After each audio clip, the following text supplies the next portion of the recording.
Hi there. Thanks for joining me here on Conversations for Yoga Teachers. I'm your host, Karen Fabian, the founder of Bare Bones Yoga and the creator of the Momentum Magic Method, the way to become a confident teacher, one who effortlessly walks around the room, shares clear cues, easily builds sequences, and speaks from your heart, sharing authentically with your students.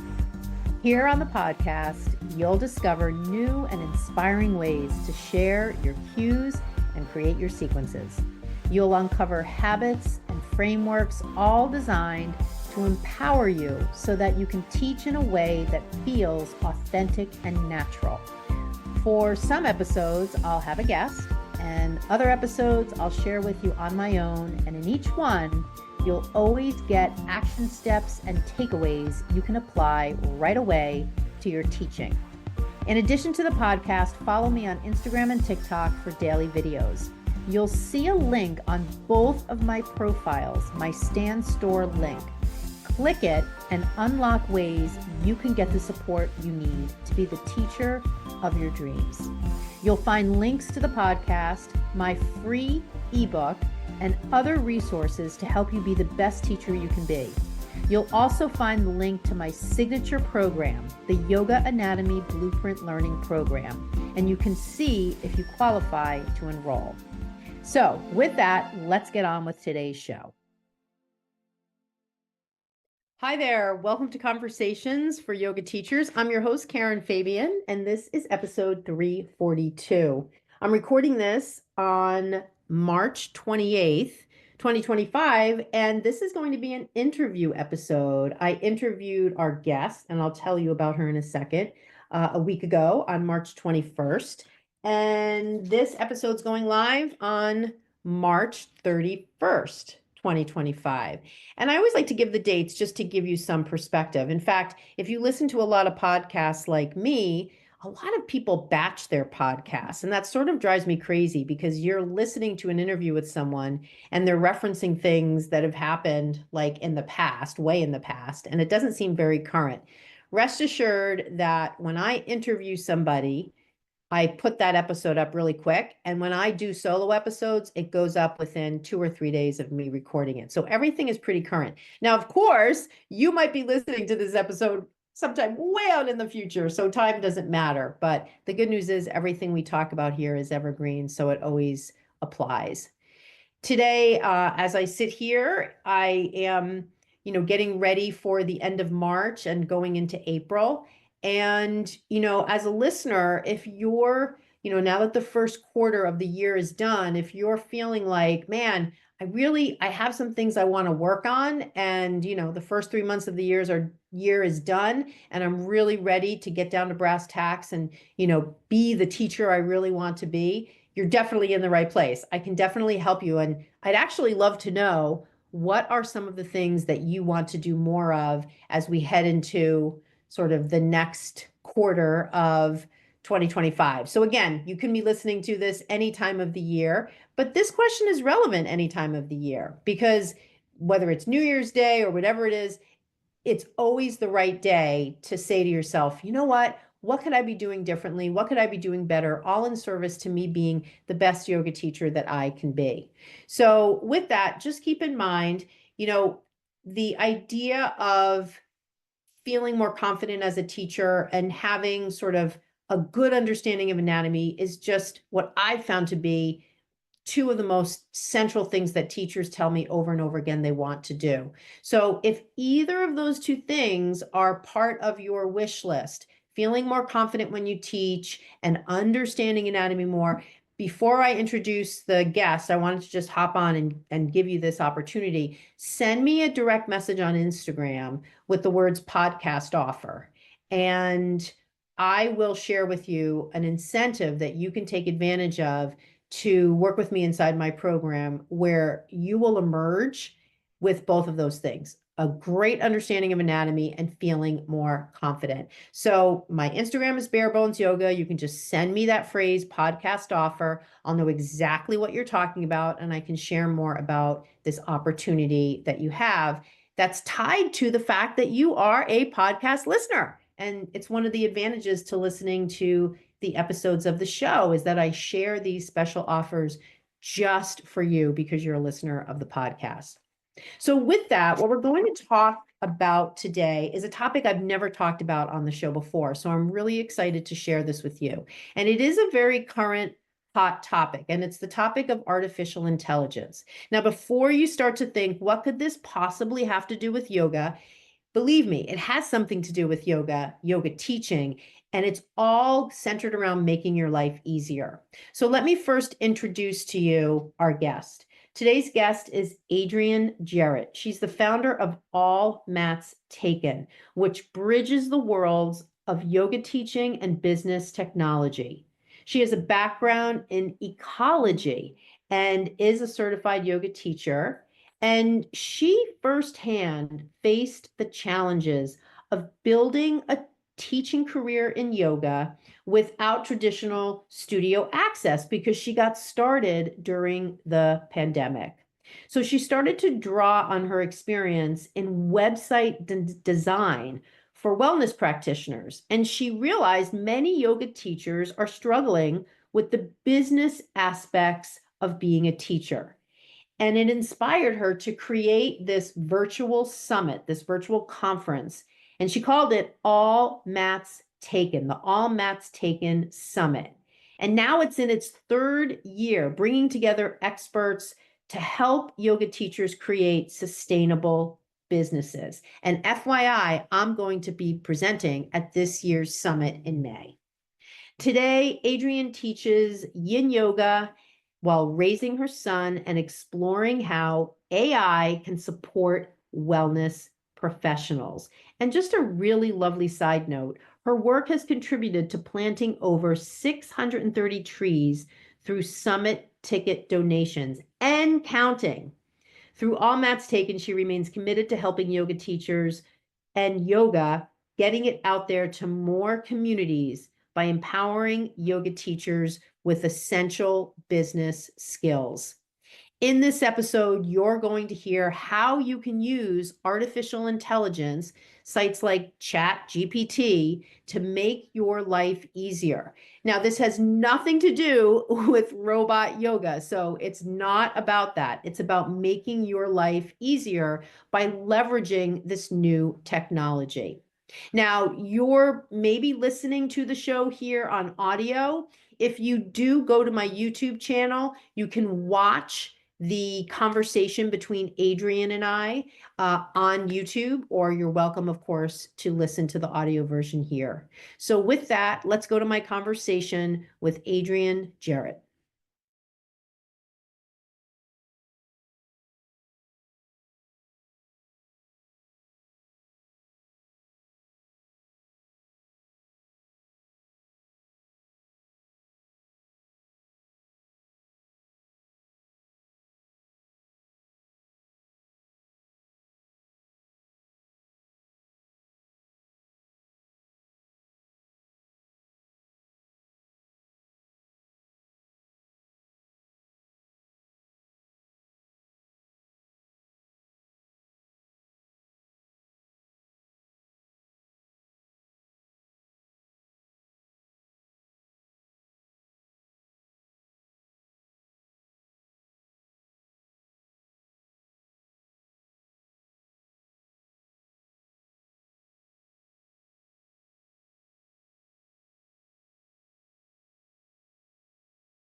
Hi, Hello. how are Thank you you? for having me. Pretty good. It's just first thing in the morning, so still waking up slightly, but good. How are you? Right. Yeah, we're in different time zones. Yeah. I'm Saturday as well, so I'm in the Oh, future. right, because you're Yeah. in Australia, New Zealand. New Zealand. That's Yeah. right. Awesome. That's Yeah. right. I forgot. So what time is it there? Saturday. 8:30 in the morning. Wow, that is Yeah. amazing. Yeah. Yeah, It's we're still crazy. we're still in Friday here, so it's okay. Yeah. We're having Well, this it's a beautiful day today on Saturday. Yeah, Enjoy. yeah. Well, I love it. I think Yeah. this is actually the first time I've had anyone from New Zealand on the show. I think I did have somebody from Australia on, so kind of in that neck of the woods. But Mhm. yeah, first time for somebody from Exciting. New Zealand. So welcome. Thank you. There's Yeah, not many of us, so. yeah. Of course, I remember over here in the US when Stephen Colbert went to New Zealand, that was like a really big show. He did like a whole thing with your, is it Prime Minister? Well, yeah, it will be a prime minister. Not sure Yeah, which one. Yeah. it was a woman. Was this recently in the last few years? The last few years, yeah, it was Oh, yeah. Yeah. 2 years ago. And Yeah. I remember he went over and filmed a bunch of stuff for his show and so yeah, we got to learn a little bit about New Zealand by Cool. watching the Late Show with Stephen Colbert, which was kind of cool. So thank you so much for being here. I'm so glad we have a chance to do Yes. this. And I And love thank this you topic. for sending me your presentation and coming and being a speaker. So excited Yeah. to have you. I look forward to watching that. Yeah, I'm looking forward to it for sure. And I love how, we're going to have a chance today to talk a little bit about the summit and a lot about you and a lot about the interesting topic that you're going to be speaking on, which again is something I haven't yet delved into. So for the listeners of the show, they're going to really get sort of a first conversation about this in depth. And I can tell Yeah, cool. from the prep questions you sent over, you're very knowledgeable about this subject. So I'm really looking forward to diving in. Cool. So I'm why don't we start? Why don't we start? I love how your story kind of has a bunch of different angles to it. There's a mom, you're teaching yoga, you have a technology background, there's sort of the business side of things. So why don't we start out, just share a little bit, you can start any place, about your background and what you're doing right now. Yeah, cool. So I have a lot more angles as well because I'm also a background in ecology and worked in wildlife keeping for the last few years. So many hats. But this kind of story sort of started in 2020. I did my yoga teacher training and I kind of had a very difficult time at the end of 2019 and I'd been practicing yoga for I guess 5 years now. I've kind of lost track. It's probably coming on 10 years. And I just felt that I had to learn more about yoga and a teacher training made sense to just learn more about it. I didn't necessarily go into it to become a teacher. Um, so then 2020 hit, and obviously that was all chaos, and that everything changed. And then 2021, I finished my teacher training, and I was like, well, all the business advice and that was just like, be on time at the studio, like in your classes on time. Like it was all very studio based, which was useful if I was possibly going to work in a studio. But in New Zealand, anyway, the lockdowns were pretty intense and studios were not open effectively, and they definitely weren't hiring new staff at that point as well.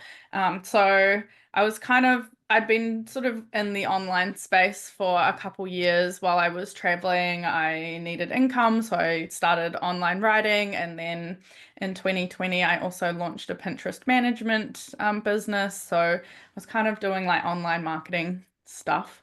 And I kept hearing about summits, and I was like, well, maybe I'll launch a summit because I had been making YouTube videos of my yoga, but I didn't really know anything about YouTube or where to go with that. And then I was filming outside, and then winter hit, and I couldn't film outside anymore. So I was like, I don't know where I'm going with this.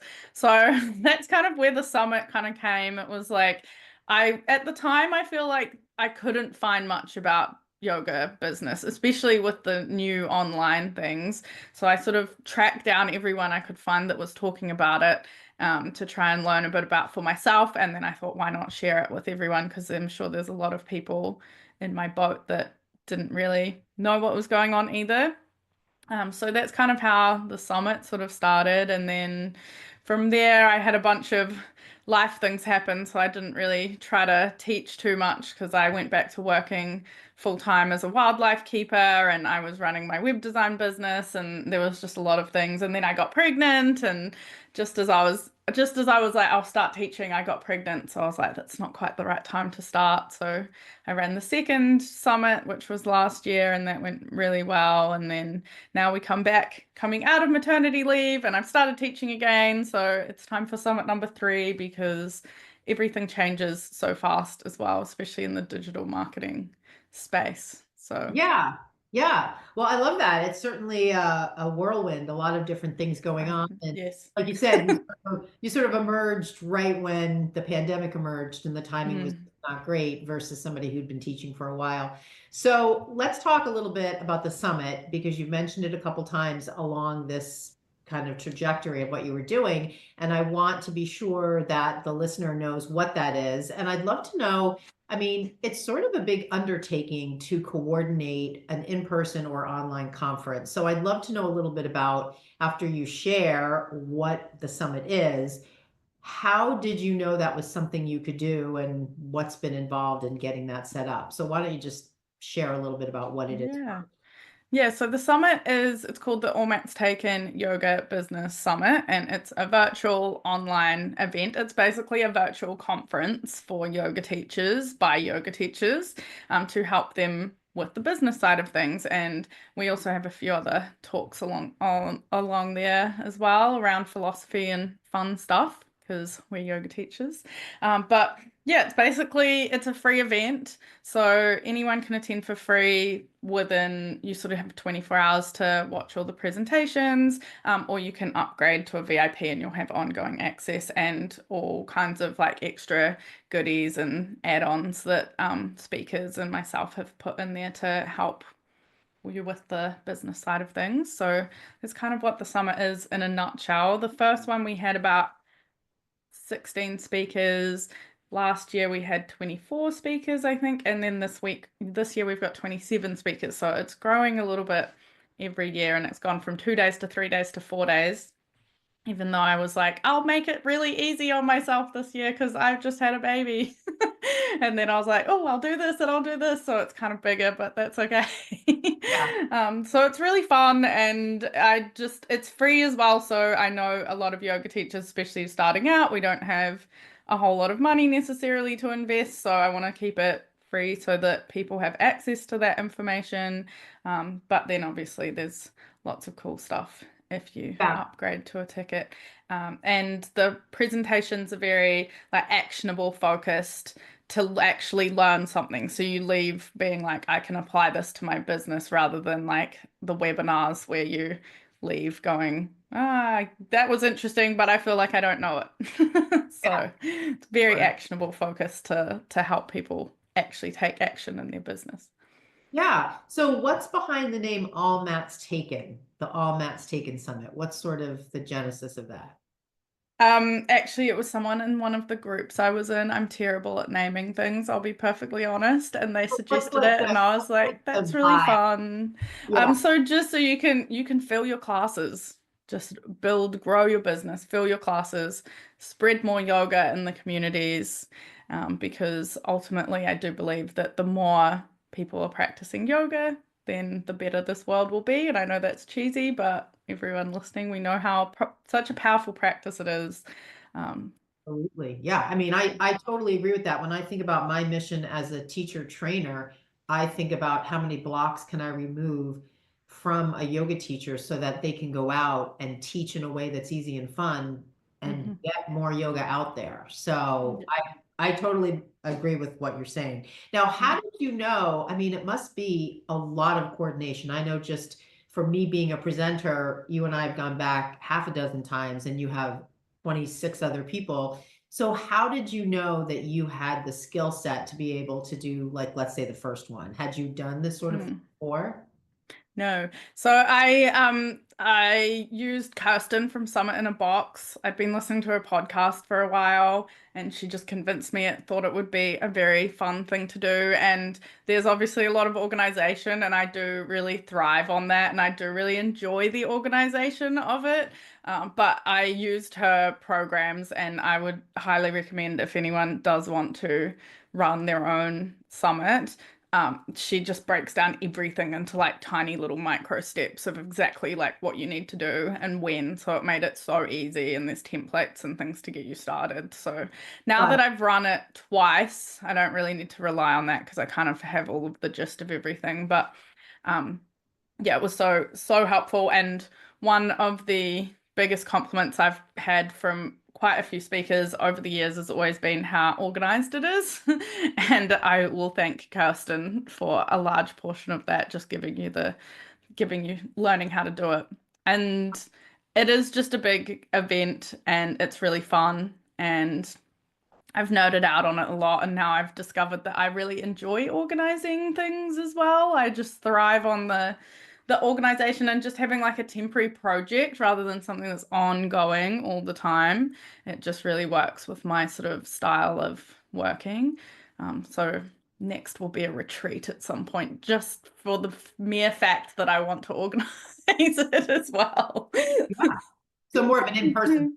Yeah, I think so. I think that'd be very Yeah. fun. And I Whether definitely, that's all mats taken or like with my yoga teaching, I don't know yet, but we'll see. yeah. Yeah. And I'll include the person you were just talking about in the show notes and the link Cool. to Yeah, I'll send you the link for it. social media.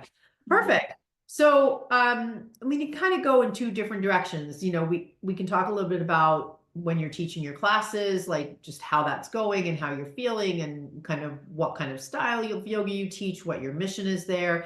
We could talk a little bit about, I know you have a area of expertise around technology and AI, and I'd love to dive into that as well. So I kind of leave it up to you. I know when we talked beforehand, a lot of these topics around content creation, saving time, using AI to sort of do that as a tool. Maybe let's start there because I think, again, this is sort of a topic I haven't covered yet on the show. I can say for myself, I do use ChatGPT, and at the same time, I I don't, right? Like I have my own ways that I do things. And I'm always super impressed when I think to myself, hey, before I do this, let me ask ChatGPT for ideas or for some formatting ideas. Or if I have a problem, I always forget. And occasionally I'll remember, hey, I could just put this into ChatGPT. And the times I've done that, I've been blown away with the detail I get back. Um, and so why don't you share a little bit about how you got knowledge specialty in this area and how it can help yoga teachers? Yeah, I would love to talk about AI. I don't have any AI business buddies at the moment, so I'm happy to nerd out about AI. Yeah, I actually heard a podcast episode yesterday, and she was saying she keeps a post-it note like next to her computer to remind her to ask ChatGPT and just see if it can do it, and just to start using it more that way as well, because there's so much it can do. I was very resistant to AI at the start. I mean, it's such a brand new thing, but very resistant. I've had a fear of the robot uprising since I was a small child. I've watched a lot of science fiction. So I was like, no, it's happening. And then so I was very resistant at the start, and then last year after I launched the podcast, and I was trying to get the transcripts edited the way I wanted them to. And I was just, they're long, like they're like an hour transcripts from the podcast, these interviews. And I didn't want to like change what people were saying, but there's a very difference to just getting the transcript off the computer, which will have probably changed again now since I was doing this 6 months ago. But just, and then making it a readable version, you know what I mean? Like having like full stops where they're supposed to and just like basic editing. And I was going through them, and these are like 45,000 word documents. And I was like, these are taking me forever. Like, I'm never going to get through all of these interviews to turn them into blog posts to do all the things you're supposed to do with them. And I talked to my friend and I was like, hey, maybe I could like hire you to help me with doing some of them because I'll like invest to just get these done. And she was like, these are going to take forever. And I was like, you're right. And then I was like, hang on, why don't I see if I can use ChatGPT to help me edit it in the way I want it to? And then even I potentially hire her at some point to like help facilitate that. But it's going to be faster and we're just going to get more done. And especially as like a solopreneur, which I'm sure many people listening are as well, and many yoga teachers are, or if we're not, we have very small teams. There's only so much we can do as an individual manually. So that's where AI can really jump in and help. So I haven't refined it perfectly yet, but I managed to cut my time down from me manually trying to edit all these podcast episodes to having it do it for me and me just checking and making sure that everything looked all right to a fraction of the time that it was taking me. So kind of got hooked on that. And I know you said I sound like an expert. Honestly, I've just been diving into it a lot in the last now it's 10 months, so like less than like 6 months maybe, and even more so in the last couple months. And that's the crazy thing about this industry is you can learn so much in a very short period of time, and you can learn just from practicing yourself. And YouTube has so many different resources, and there's podcasts out there now as well. So you can learn a lot of it for free. And it's just trial and error. And there's so much like there's one guy, he's a New Zealander as well, Liam Otley. He's a young guy. He's quite big online in the AI space. And it's really funny always listening to him talking about things because he's like, oh yeah, back in the day, and that's like 2022 kind of thing. Like back at the founding day of the AI, because he was very early on in the space. So it's not as a huge learning step, I guess, as some people it might feel like, and you don't need to learn how to code or anything like that. English is your coding or whatever language you're probably speaking in. So just being better at English, really, and learning how to communicate with it is how you learn how to use it. Yeah, one of the things that I did fairly recently is I just typed into ChatGPT, what are 10 common questions that yoga teachers ask? And I got amazingly spot on questions that I actually get from people. And so I That's use that as a podcast episode. I answered the questions and that was the episode. And I thought that was helpful. I'm thinking for a lot of my listeners, they might not have a podcast and they might be thinking about getting onto social media and starting a dedicated social media page, maybe on Instagram or TikTok for themselves as a teacher versus their own personal page. And I know one of the things that you mentioned was using ChatGPT to save time with content creation. So let's talk a little bit about that, especially for someone who's just at the start of building their own Instagram or TikTok page. How can they use ChatGPT to help them?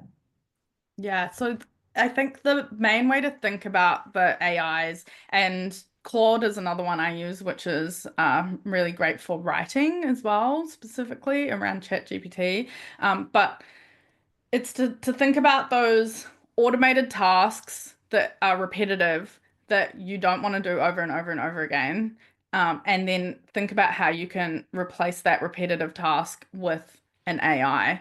And especially with content creation, I think a lot of the things that people make the mistake with is you go in and you say, like, hey, ChatGPT, I'm a yin yoga teacher. Tell me bunch of posts that I can make and can you write them for me? And then they come out kind of robotic. And then I see a lot of people being like, oh, you'll never get anywhere if you're using ChatGPT because it's not your authentic voice.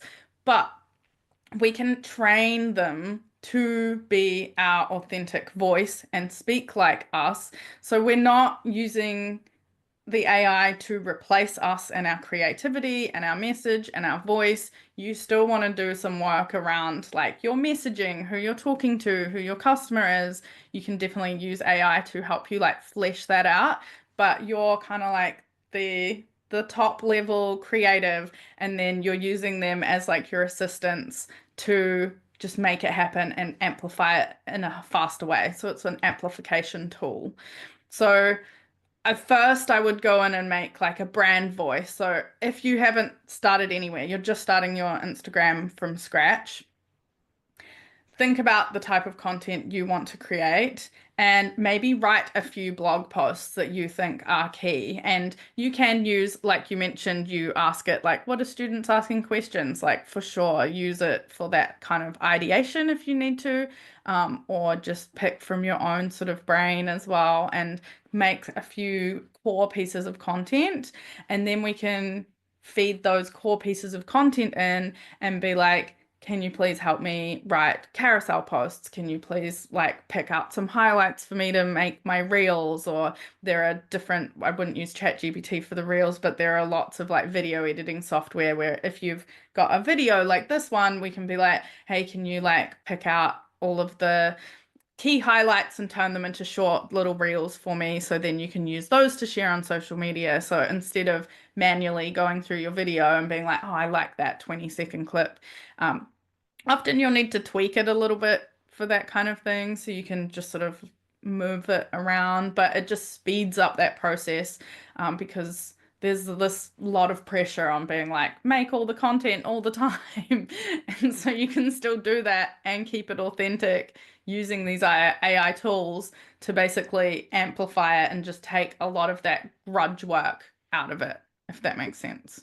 Yeah, no, it does. One question I'm thinking of, I've been teaching for over 20 years. I used to write a lot of blog posts and write articles for different publications. I've written a couple books. I mean, for someone like me, I have a lot of stuff out there online.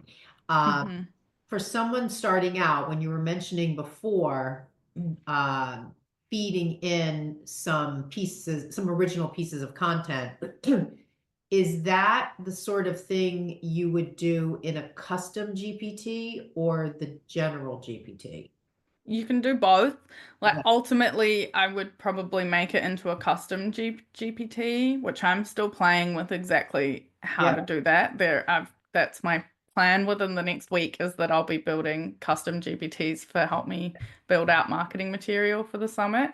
But if you're just starting out and you're not sure, you can like create a little project and load it in just to test it out. So yesterday I was like, I wonder if I can train it on like specifically yoga values, to help me with my marketing to make them more authentic, and then it knows where I'm coming from, and my philosophy background and everything. So I found on open source AI there was like copy free versions of the Yoga Sutras of Patanjali, and I'm a yin yoga, so the Tao Te Ching is a big one for us. And I uploaded those transcripts into Claude, and I was like, can you please analyze these? Make sure you understand them and understand my values, because that's the basis for all of my marketing material and my business values. And so then when I ask it to create content for me, it's understanding that's my philosophical angle that I'm coming from. So it's writing messaging within that context rather than like bro marketing speak that's very Yeah. pushy or anything like Yeah. that. So Yeah. you can train it on existing material as well. If you're starting out and you're like, oh, I'm not sure exactly what my voice is, you can find some things that you really resonate with and help build a voice in that respect, Got it. if that So let me makes sense. just ask a couple of questions on that. So Hmm. for someone like me who has a lot of stuff online, whether it's my social media pages, my YouTube, which is social media, but my YouTube, the videos there, my books are not necessarily online. They're books, like hard copy books. So I guess that's not out there in the ether. But certainly all the blog posts I've written, articles. So when I go into ChatGPT, does it recognize me and my voice? Like I've heard a content creator who's very much into this. She was saying when she asks Chat a question, she'll say, can you blah, blah, blah, blah, blah, in the voice of Amy Porterfield? And it will come back in less robotic voice, presumably pulling from all her years and years of blog posts and articles and podcasts. Is that the same thing that would be happening for me? if I didn't ask them in the voice of Karen Fabian? Would I need to put that into the query I to, would put in the voice of Karen Fabian into the okay, query. got it. And then it depends on like which version you're using. If you're using the free version, they only date back to a certain date. So, and it's not necessarily going to recognize everyone. So it'd be interesting to check and see if it finds you. Right. But if you're wanting to be more specific, like I would be like, here are some of my sort of like key blog posts. Can you Yeah. analyze the voice of this? And can you write out what kind of tone and everything? And you sort of train it to understand your tone specifically, and you know which articles it's picking from, I guess, as well. And then you can create a brand guide from that, that then you just feed the brand guide in every time you're going to create something and be like, look, here's my voice. Here's an example of what we sound like, our values. This is our customer. Can you please analyze this? And then I'm going to ask you some questions, and you use that as your base for all your content creation. So it always comes out sounding like you. If that makes Got sense. it. So let's go back a step, especially for our listeners not super familiar. I am using just the free version of ChatGPT. Mm-hmm. Let's talk a little bit about that. So I seem to recall several months ago, I just Googled ChatGPT. And interestingly enough, at one point, I did put in credit card information and I was charged $20 a couple of times. And then I never was charged again. And I was thinking the other day, I wonder why that's happening. And I don't know if somehow behind the scenes I switched to the free version, but I definitely saw in my bank statement online a couple of charges, a couple of months. Who knows what that's about? But in general, if in general there's a free version and then there's a paid version, what do you recommend people get? I'm guessing the paid version is better. Yeah, basically. The free version's still really good. I've only just moved over to the paid version. So if you're just starting out and you're just learning, for sure, you can start with the free version. I believe to start making custom GPTs, you need the paid version. I could be wrong, but I'm pretty Yes. sure.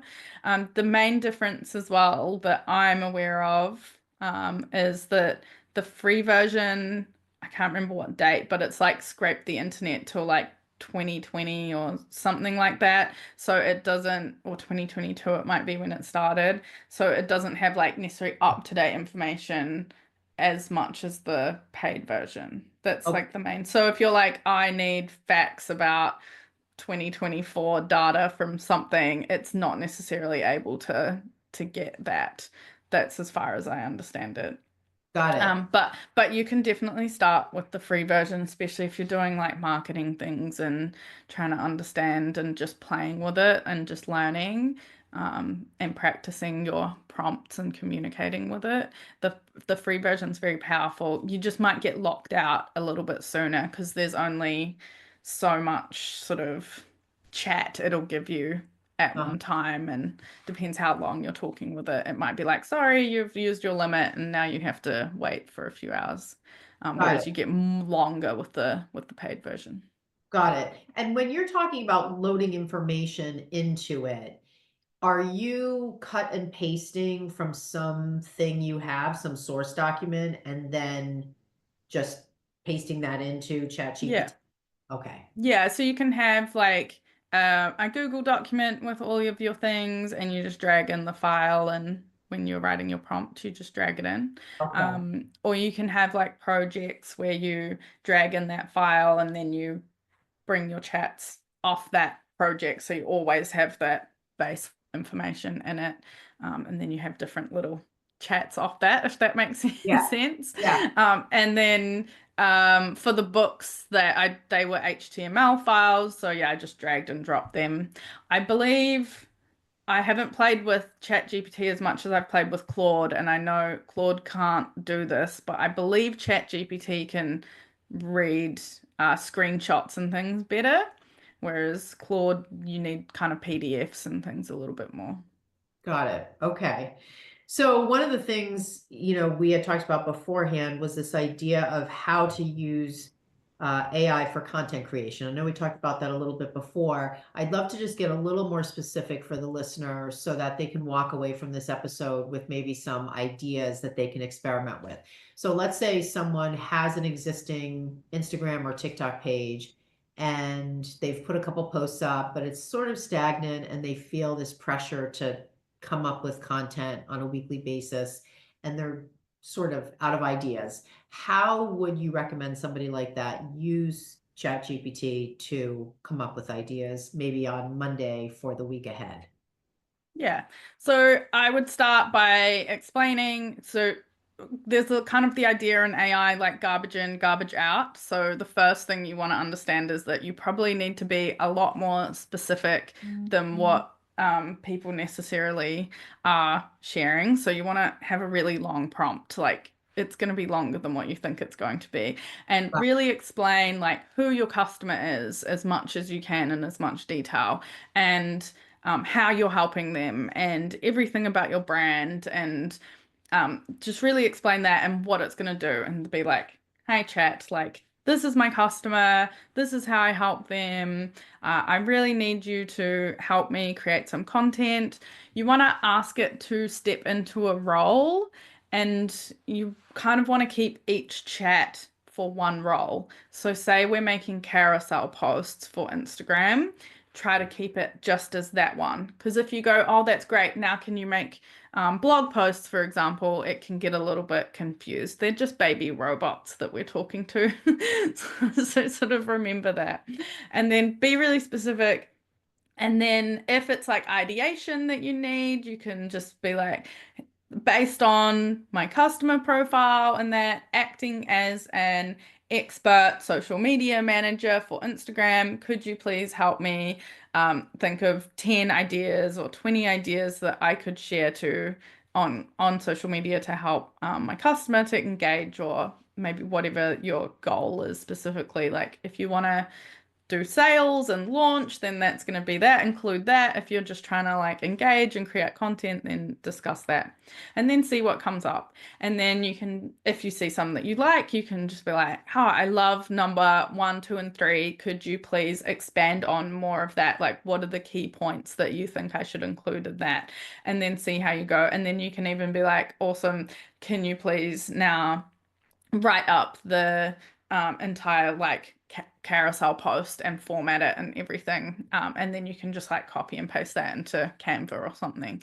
But then obviously you always want to like personalize it, so sometimes it will give you like examples of stories and things, and then obviously you want to change those to be like genuine for yourself. And then if it's sounding a little bit robotic, then be like, hey, like this is my voice I have like in a really friendly tone, and it should be very conversational. And if you have examples of captions or something that you've made before, like be like, here are some examples of posts that I've done before. Maybe pick the ones that did really well. Like, what else could I create on that?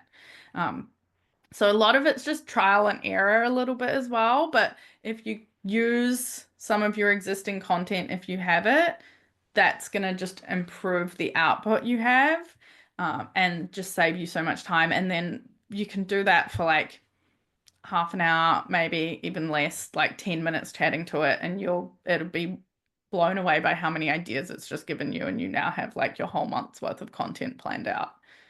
You can Yeah. even say, can you please make this into a plan for me? Like, I want to post 4 times a week. Like, can you put it into a spreadsheet format so that I know what I'm posting when, and just like keep going with it. But I would just like keep one sort of chat on one specific thing, and then train a new one for your blog posts, or however you're going about it. Yeah, I think, and I don't know, and certainly, as the listener is listening, you can let me know if this is something that you're going into in terms of a different avenue. My guess is most of the listeners of my show are teaching classes, not necessarily starting an online business. So I'm thinking, let's say somebody teaches 3 to 4 classes a week. They also have a regular full-time job, or maybe they teach, I don't know, let's say 3 classes a week. And so they're really more thinking about posting things on social for yoga students versus like a customer or a client. So they could possibly say, I'd like to create 3 reels a week. I'm a yoga teacher. I teach a couple of classes a week. I'd like the reels to be focused on helping the viewer learn about yoga, something along those lines. Would that sort of prompt some replies that they could use Yeah. to create content during the week? Yeah.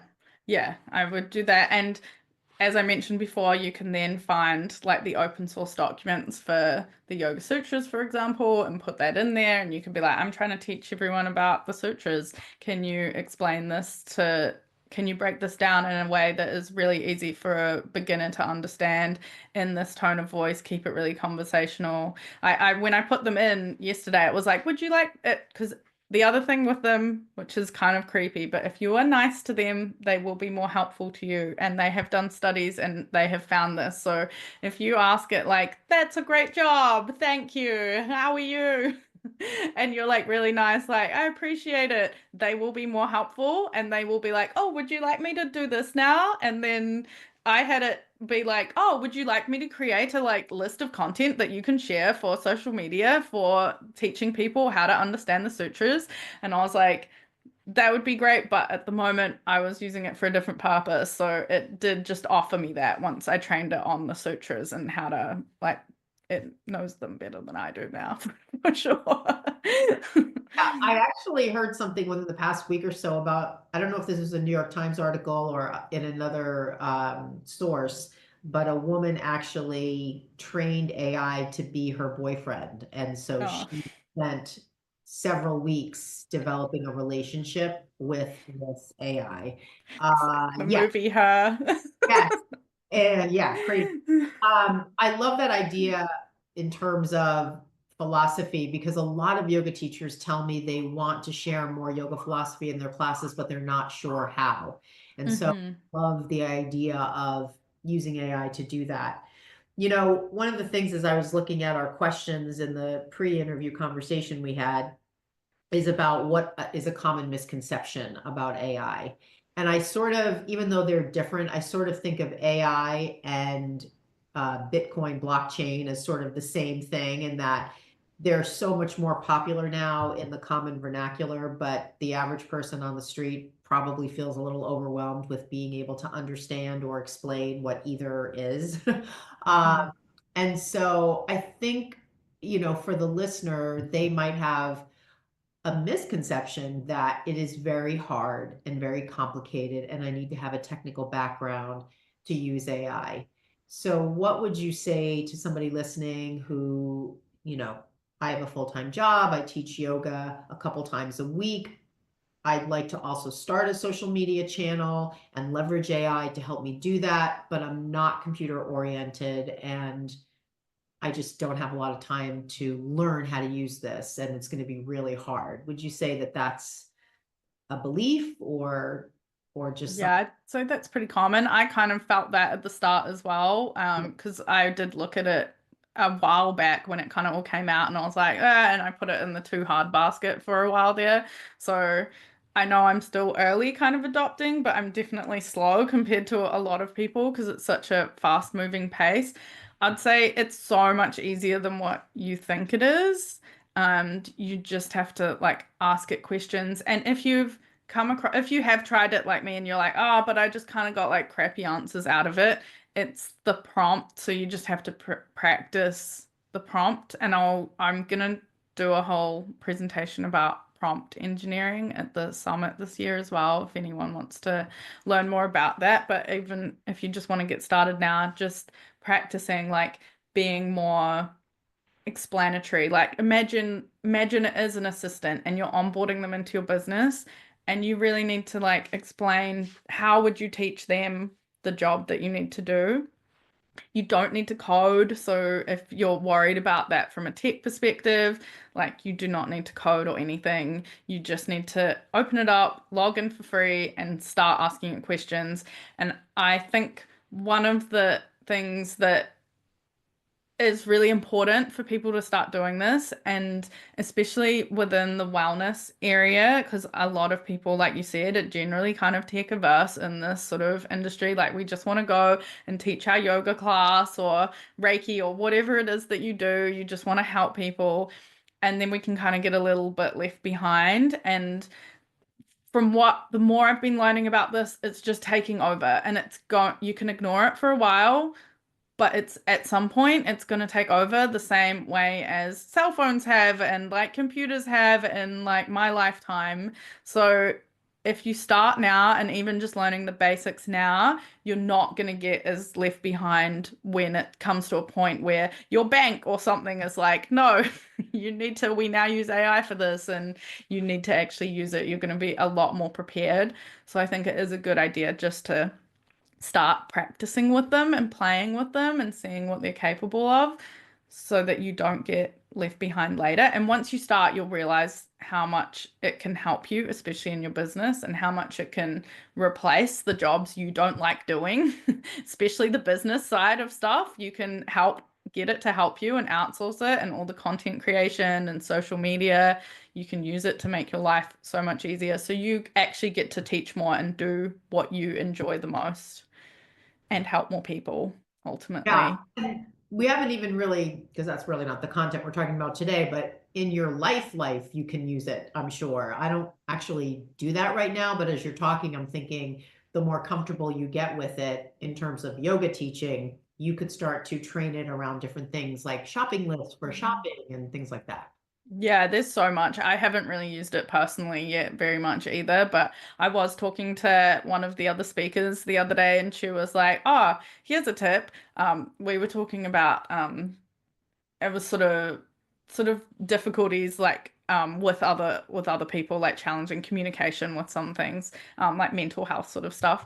And she was like, "Oh, I have like a therapist one, and I put in my perspective, and then I'm like, can you please flip the switch and like explain it to me from that person's perspective, so that we can like come to a sort of bit more understanding." And I was like, "Oh, you train it, because it understands a lot. You can be like, I need you to be like an expert psychologist that specializes in this, and you can use it for that kind of stuff as well," which I haven't done yet, but I thought that was a pretty cool idea. I've also heard people talking about training them so that they're like their business mentor, and they're very upbeat. They're often very encouraging as well. So I can definitely see that. So you're like, "Hey, I really need help with this. Can you please help me with that?"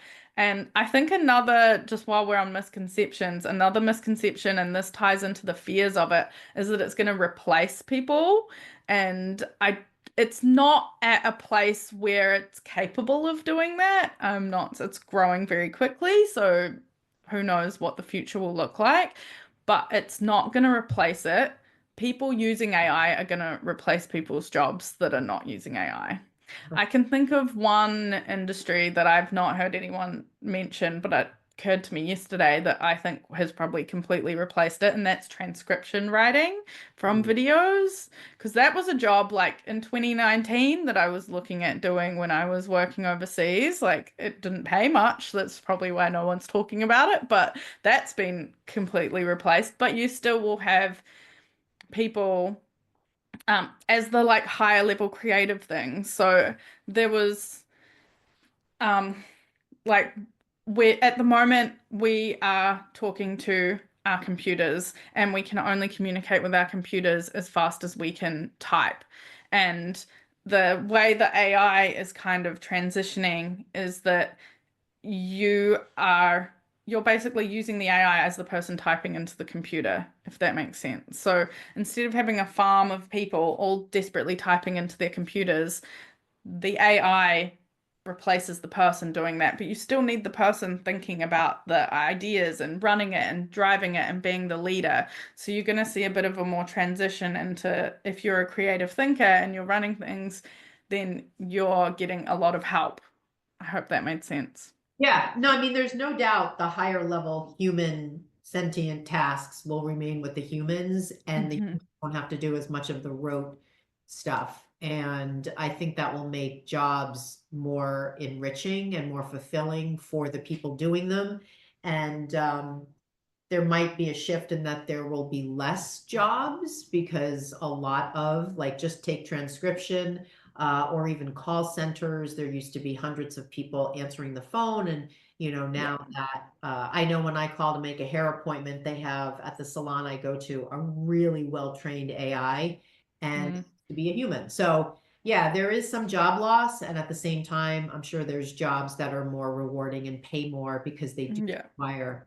There's a transition. There'll be a transition for sure. And there's certain roles, I think, that will be replaced entirely. Like, as you said, receptionists and things like that easily. But then you still need people at the back. And I think as solopreneurs, which probably a lot of the people listening, I sort of got into it because I was like, well, I can't afford to hire someone anyway to do all these jobs, to be honest. And I'm sure many people, especially yoga teachers, you can't hire a full-time assistant to do all the things you don't like. You are the full-time assistant to doing all the things that you don't like. So you can use it in that respect. And from yourself as a person, you're not replacing someone else because you're just replacing part of your job, I guess. I think that's the exciting part of it, of just making solopreneurs' jobs easier in this space. And freeing you up to do more of the healing and good stuff that you do. Yeah, and I love this conversation too from the point of view of, most of the conversations I have on the podcast here are really kind of staying in the zone of yoga teachers and their role in, helping people in the unique way that we do. And I like that this conversation kind of broadens the role and looks at it through the lens of business as well. And every once in a while I'll have a guest on where that's the conversation, but I really like the idea of, because a lot of the teachers I talk to, they are teaching classes and they do have a full-time job, and they're not exactly sure, well, how could I take this side gig of teaching classes and really make it something a little bit more tangible, something that was a little bit more like a business? What would be involved in that? What would I be doing? And so just the basics of talking about content creation, starting to put more content out there, and starting maybe to think about what could be a product that I could sell, and how could I use my social media as a channel to attract the kind of person. I mean, even at the most basic, what if I was a yoga teacher and I wanted to create some program to teach people yoga? And so my social media channel was all about how to do downward dog, how to do upward dog, how to do poses. And that sort of created some sort of funnel leading them to buy my course, which was the fundamentals of yoga for, something like $299, And so we can start to go into, from this conversation, helping the listener who hasn't ever thought about that as even a possibility.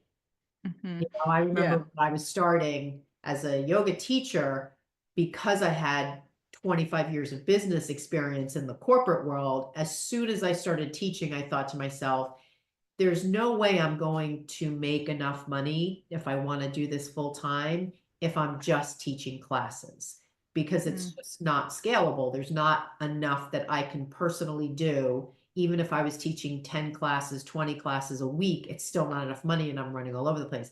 But even for somebody listening who doesn't want to make it their full-time gig, what if with some chat GPT help, they could create a product and start taking the classes they're teaching and now this online component and bringing in a couple of thousands of dollars a month?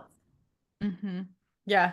And when you're talking about course creation as well, this is the other exciting thing, is because it sort of helps you take this idea and just flesh it out in ways that you haven't thought about before as well. So if you have an idea for a course, you can go into it and be like, hey, I've got this idea for a course. Can you please help me? Like, what would be the steps to structure it? So I've got this goal, like I want people ultimately to be able to do this at the end of the course. Like, can you help me make a plan on like what I would need to actually include in this course to get to that goal? And how should I structure that course? How many weeks? Like, you can go deep dive just very quickly and you can be like, I want to use this strategy by this teacher. Or if you've paid for like templates or you've paid for a course on course creation, you can be like, here's the strategy they're teaching me. Like, how can I apply that to this idea? Can you flesh that out? And so you can just very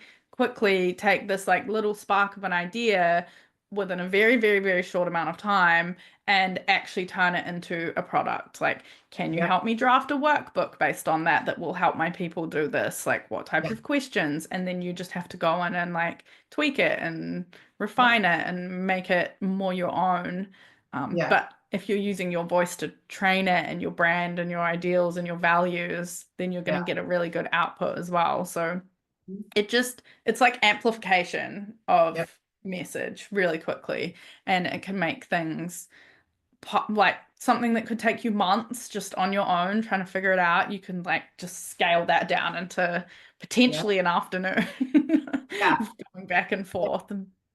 Yeah, I totally agree. I remember actually this time last year, I had an inspiration to create a live training over the course of 4 different sessions about it was really a mindset course for yoga teachers to help them build their confidence. And I called it the mindset method. And I had a vision I didn't ask ChatGPT this, but I had a vision for the topics I wanted to cover. And to make it really simple, I sold it as a live session only format. So basically, I just set up 4 Zoom sessions, 4 Saturdays in a row. I knew for each session what I wanted to cover. And then after I implemented that and I sold it and had folks come to those sessions over a 30-day period, I then took those calls and put them into my course platform, which I already had. But the first step of just doing it live on Zoom was so easy. So you could go into ChatGPT, use it to come up with your agenda, and then you don't even need to, quote, build a course. You could sell it, do them on Zoom as a live training only. And that could be your beta project, is doing it live. So I just throw that out there because a lot of listeners probably don't have an online course platform already. And there can be a little bit of knowledge building there. You have to find what platform you want to use. You have to subscribe to it, start paying a monthly fee, figure out how to use their interface and build the course. But I loved it. Was the first time I did something outside of my course platform and just rolled it out live, and it made it so easy. And then I just, towards the latter part of the year, put it in the course platform and built a course for it. So now it just sells kind of behind the scenes. So but I love, I didn't use ChatGPT. I could have. I don't think I was using it at all at that point. So I'm doing a new one. And I will, now that I'm talking to you, I've already started to write out the agenda, but now I'm thinking, why am I doing this from scratch? I can go and put my concept in there. Yeah, and you'll be surprised. Sometimes it comes up with really good ideas that you're like, oh, I didn't even think of that. That's such a good point. Like I missed that entirely. Or maybe it's something that you would have known, but you're like, of Yeah. course, I need to include that. Especially, I think it's helpful as well if you're asking it to be like, can you help me from a beginner? Because sometimes there's that little bit of a disconnect once you know so much about something or you know more about a topic. It can be a bit of a trick to like go back to the start, like what you've got to really put your mind into, like, how was it when I was at the very beginning? You know what I mean? Like that was a bit of a tricky thing. And then when you're teaching someone and they sort of stumble and you're like, oh, that's right. Like we're going back a bit. So you can ask it to be like, I'm teaching you as a complete beginner, like what do we need to include for you to like get to this goal? And it can really sort of break down those steps for you and Yeah. help you with the concepts like that. There's so Yeah. many things, like then you can have it and then you're like, right, I need you to like write my marketing emails. I need you to write, like you can do the whole thing and just make it so much easier on yourself.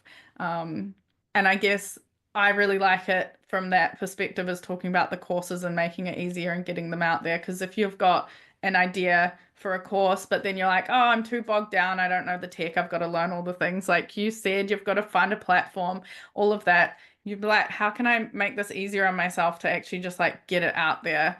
And it's also a lower cost to entry if you get it out there. Like one quote I hear for entrepreneurship is we're just good at failing fast and you just move on and you just keep trying things and something will land. So you're not investing so much time in something if maybe it doesn't quite work out the way you hoped it would. It wasn't like 6 months of your life that you just spent on this like course that you thought was going to do great and then maybe something didn't land. You've done it in like a week or a couple weeks instead. So you can just like play with it more and amplify yourself more and practice and play, I guess. Yeah. Yeah, it's funny. I was going through this file folder I have yesterday, and it had a number of things I did last year, and a couple of them were really short online workshops on different topics, sharing restorative cues, assisting students. And I did this one sort of self-care Saturday format. It was online. And that could be the kind of thing. I mean, I had created the agenda from scratch, but you could go into ChatGPT as a yoga teacher. Maybe you have this vision of, I'd like to do an online event on a Saturday that's really focused on, giving somebody something to do that's in the self-care arena where they'll, maybe make it free or maybe make it $25, whatever it is. You could go into chat, I bet, and just say, give me an agenda for a self-care Saturday. I'm a yoga teacher who wants to offer something for women in, I don't know, their 20s, 30s, and 40s, whatever. You could define it, I guess, and it could give you some sort of agenda. 100%. Yeah. You can do anything like that. Yeah. Yeah. The other thing I was thinking too, now that we're talking, I'm having these other ideas pop in. I had a conversation with a teacher yesterday, and she's just graduating from teacher training, and she has an audition next week. And she's obviously nervous, and we were talking about just kind of framing it a little bit differently. And I was sharing with her, a lot of times when we go into those first auditions, we want to get a yes from the teacher so badly that there's this sort of like a power dynamic where we want to work there and really dependent on, I hope they hire me type of thing. And so I was sharing with her, if this doesn't work out, there are a lot of other places you can teach. And I was thinking about when I started my teaching portfolio, I didn't necessarily cold call, but I created a number of business opportunities outside studios. I taught in schools, I taught in churches, I taught in nonprofits, I taught in corporate settings. And I had this whole spreadsheet, and every tab was a different business silo or a different teaching arena. And I had leads and I followed up. And that's eventually, in the beginning of my business, how I created more than just teaching in studios. And I was thinking you could probably go into Chat GPT and say, I'm a yoga teacher. I live in Boston. I'd like to, I don't know, I'd like to develop some teaching opportunities outside the studio setting. What would you recommend for locations that I could approach? I mean, would that sort of be a match for it? Yep. You can ask it to put it in a spreadsheet format for you. You could possibly even like probably the paid version would be better for this, but you could try it with the free version. It depends on your town and what's open and closed, but you could probably even go and be like, I'm in the Boston location, I'm a yoga teacher, I'm looking for, I say I want to work in schools or something. Can you please like generate me a list of all the schools in the area? You could ask it, see if it can get phone numbers. It might be able to. I'm not sure. I haven't done it, but you could even like go a step further to try and help it find you the leads and create a big spreadsheet of all of that and take that whole step out of it as well.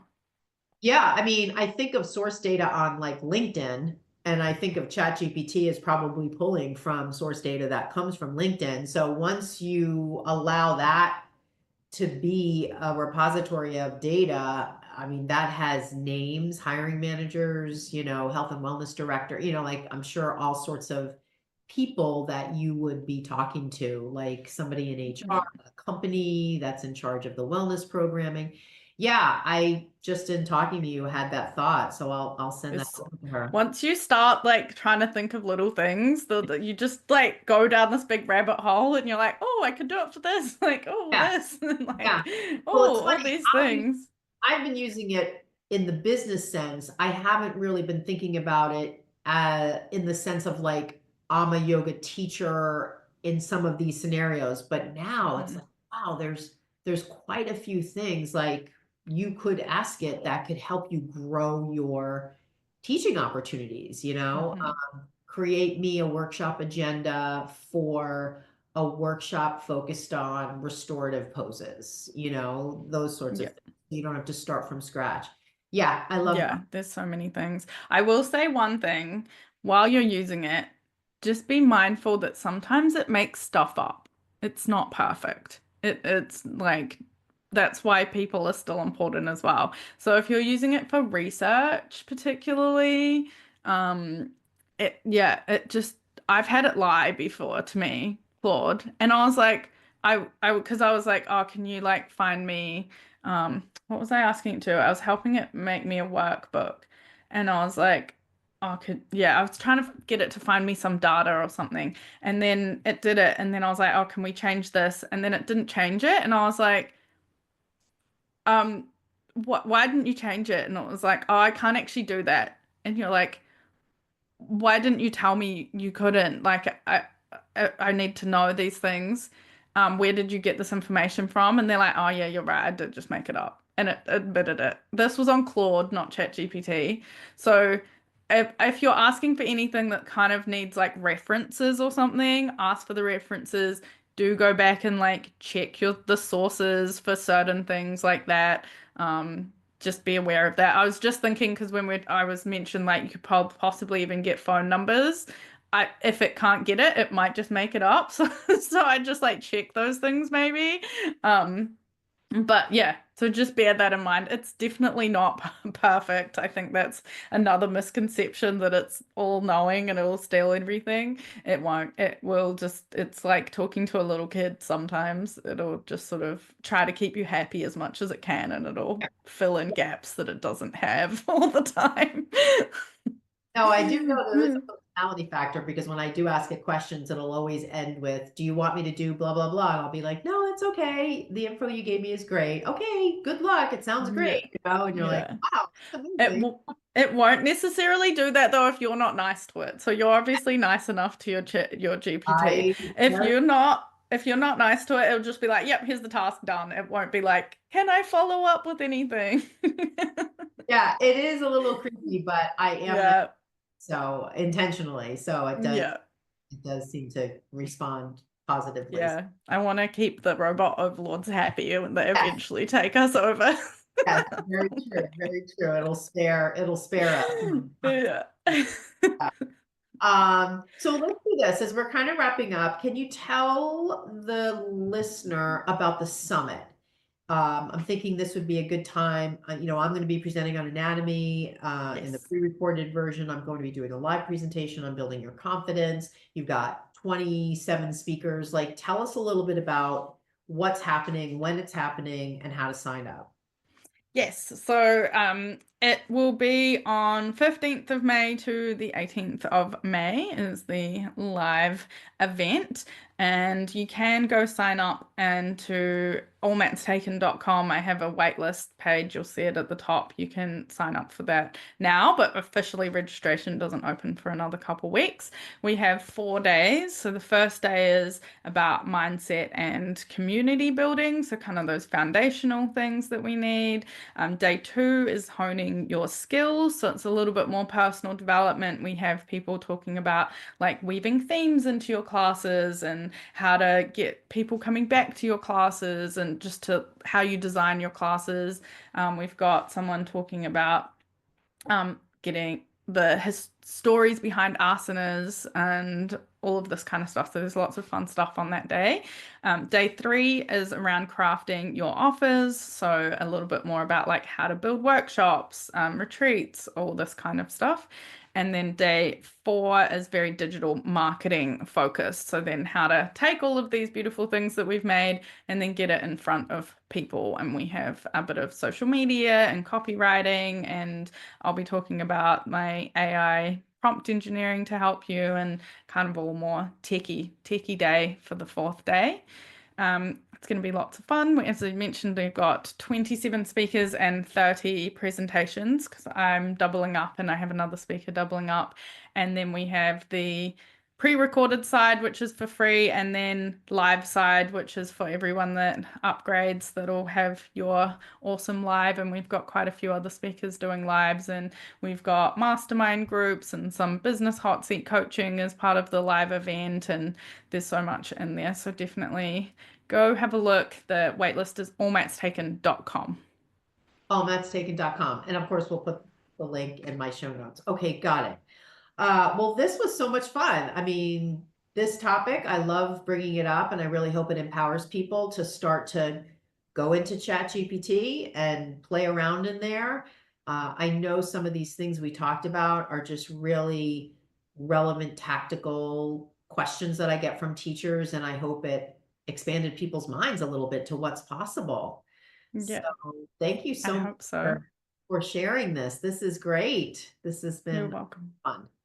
Yeah, thank you. Yeah, it's something that I was very resistant to. And then the more I think about it, and especially the more I think about it in the context of wellness professionals, I'm like, oh, we can just, we all use it, then we'll get ahead and then more people will be happy. So I think if you think of it from that perspective rather than this is a scary tech thing and I don't do tech because I'm a yoga teacher, then that's a lot more fun. But thank you so much for having me, and I'm excited to have you part of the summit, and I look forward to seeing everyone come and join us during the summit. Yes, that would be great. And this episode will go live a week from Monday. So I will email you the link and it'll go up. It'll also be on my YouTube channel. I'll send you the link there so you could share both video and audio as well. So Awesome. like Sounds I good. know you're in your Saturday, so have a wonderful rest of your day. Thank you. I thank you so much for joining, and I will talk to you soon. Yes, I'll talk to you soon. Thank you so much. Okay, See you. bye. Bye. Thanks for being here with me today. I hope you enjoyed the episode. And hey, one more thing.